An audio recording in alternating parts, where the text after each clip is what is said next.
half an hour. Yes, Mr. Speaker, just... We have exactly half an hour to allow clarification from honorable senators, starting now. So we'll stop at 8:40. Mr. Speaker, a quick clarification from the Honorable Governor. It is normal, Mr. Speaker, that senators and governors, because of the different roles, they have, by nature of their roles, they have differences. And so, the question I wanted to ask the governor to clarify, maybe he can explain to me and the Senate, why single out the senator from Meru, maybe just for exercising, playing his role as a senator? Is there a particular reason why he has singled him out, and yet he's just one of the senators? I mean, like all of us, we have issues with our governors. I want that clarification. Is it really true that he is causing a problem in the Meru County, or is it that he's just playing his role, his rightful role? Thank you, Mr. Speaker. Yes, Governor. Thank you, Senator. Thank you, Speaker and honorable senators. In this case, my senator, the Deputy Speaker of this House, I agree that he should do his oversight or any role that is given to him. But for this case, he has gone beyond in disrupting peace in Meru. One of the reasons is this. I wrote to Kaduri Murungi requesting that the devolution committee come to Meru and try to solve our issues. And in fact, I'm not lying, but telling the truth, he denied me that chance for devolution committee to come to Meru and mend the issues in Meru. Number two, my dear honorable senator for Meru, as an ambition of becoming a governor, which is not wrong. It is right for him to dream to that position. But I believe that you cannot light your candle by putting off other people's candle. Senator Kajol. Mr. Speaker, Linda Gaki Kiome deponds that there was forgery, and in the affidavit that was circulated yesterday. I've looked at the ruling of Justice Nzioka in civil suit number 551 of 2011, and Justice Nzioka ruled that for a signature to be deemed and certified as forged, a document examiner's report must be produced. End of quote. I want to ask the governor, in the case of allegations of forgery, who bears the burden of proof? Number two, a lot of HR issues have been brought up. Could the governor tell the Senate what measures she has undertaken since she took office? Can the governor tell us whether the 500 million expenditure or growth in expenditure in the 2022-2023 financial year that was cited by the Assembly was approved in the budget, and whether the Assembly approved it?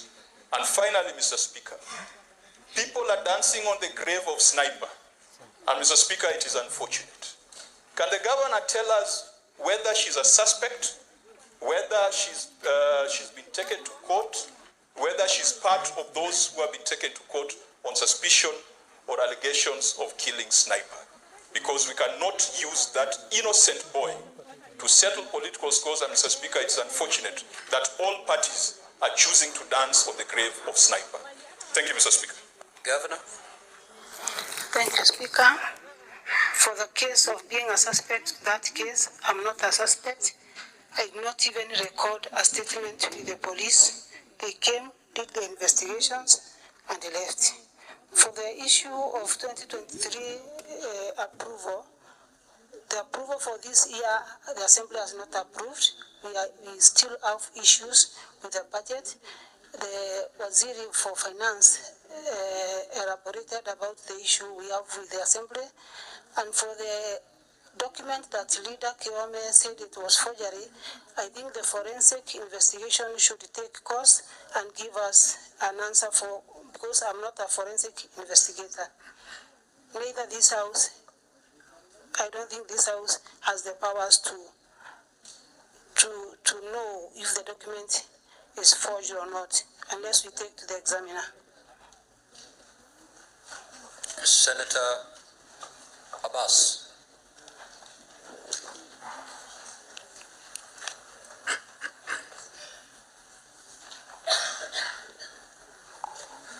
Thank you, Honorable Senator. Honorable Senator, I think Excellency the Governor has said that the Committee of Revolution tried to intervene in the issue between her and the Assembly. That's very true. However, there was no one time, I want to put the record straight, there was no one time the Deputy Speaker of this House said that we cannot go to Meru or have a reconciliation with anybody. We did meet, a team went there, led by the Vice Chair of the Committee of Devolution and Intergovernmental Relations. They met Her Excellency the Governor. They also talked to the Speaker of the Assembly and the Assembly members. However, Clarification, Senator, because your time is running. Okay. The mic will go off. I just want to put the record on record. But we did not succeed because the Assembly that time was going to retreat. And as I said, that's actually why we could not be able to meet the two of them. However, we tried again, and the Deputy Governor, when we were going there was an issue in Meru. We could not go back again. I want to put that record straight, Your Excellency. Your Speaker, Senator Omtata.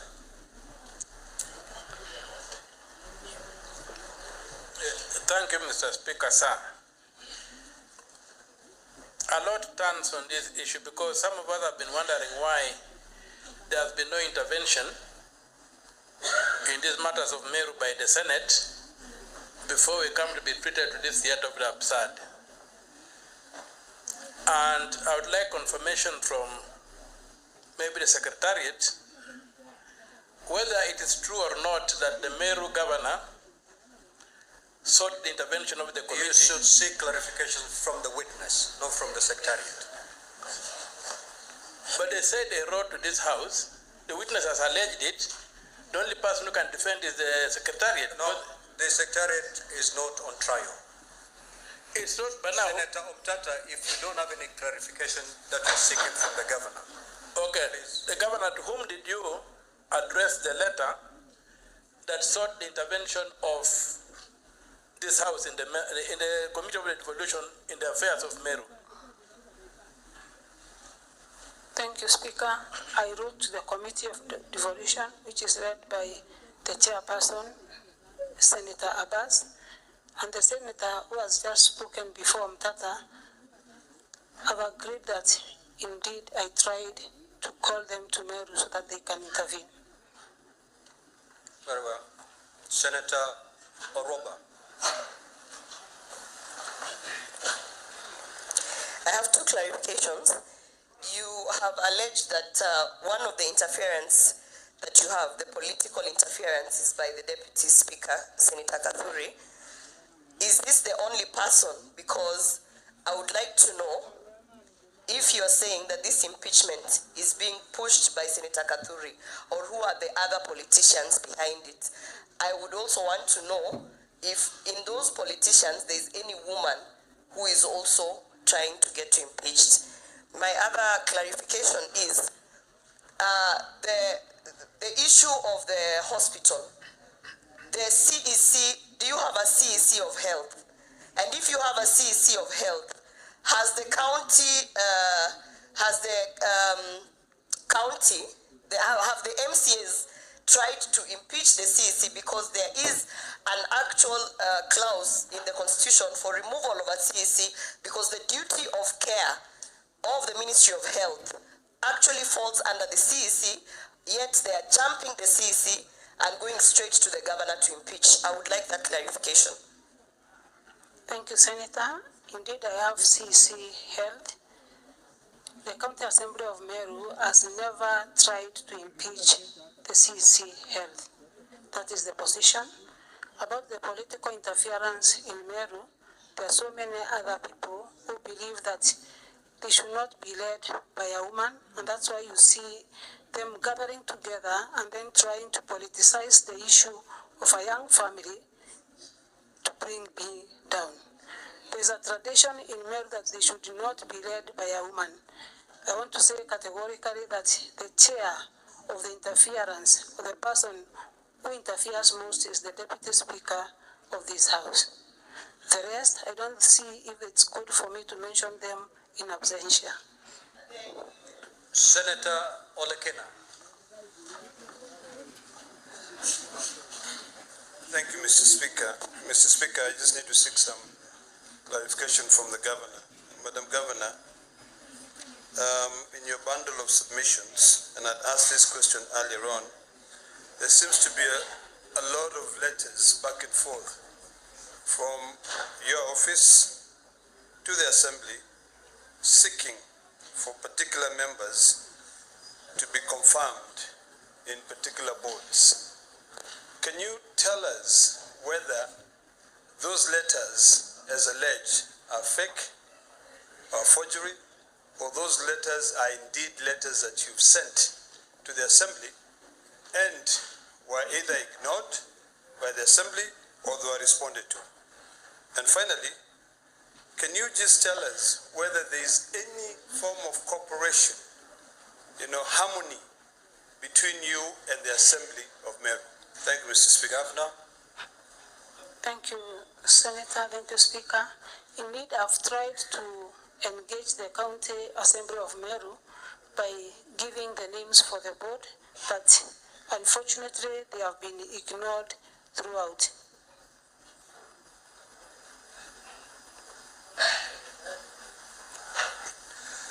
Senator Mofai.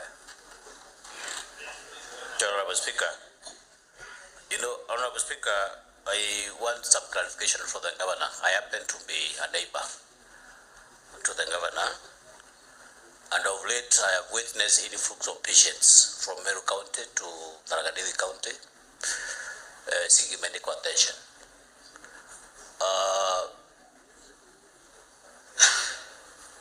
I would request to know from the Governor, maybe there could be some breakdown in the facilities in Meru County, as alluded in that video we have just witnessed before us. Number two, Honorable Speaker,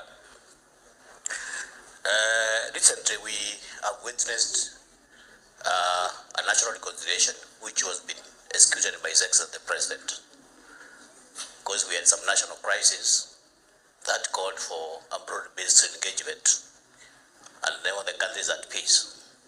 One would want to know from the Governor, why has it taken us close to 2 years without managing just 69 MCAs to sit down and work for Meru people?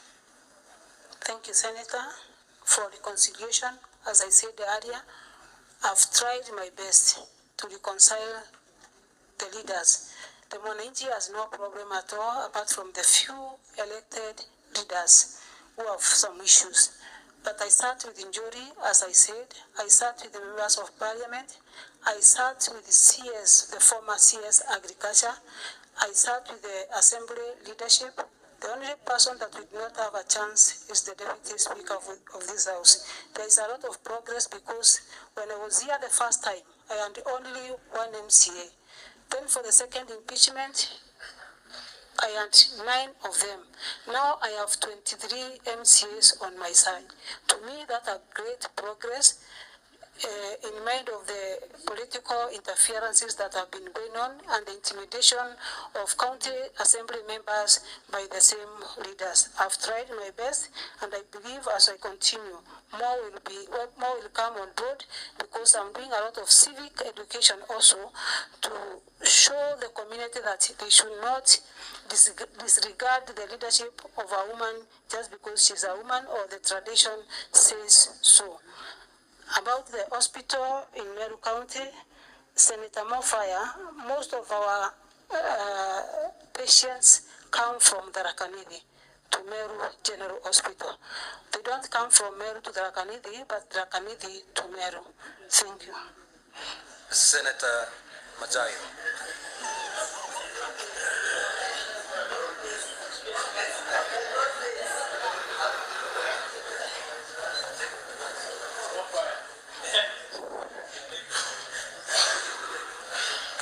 Asante Bwana Spika. Swali langu Gavana Kawira. Swali langu ni kuhusikana na yule mshauri wako wa mambo ya kisheria. Yule mama alikuwa anaitwa Linda Kiome. Nataka kuuliza swali moja tu. Ulimwandika kazi wakati huo akiwa mshauri wako wa mambo ya sheria tariki 28 mwezi wa 3 mwaka wa 23. Na mwaka mmoja kamili tarehe 26 mwezi wa 3 mwaka 24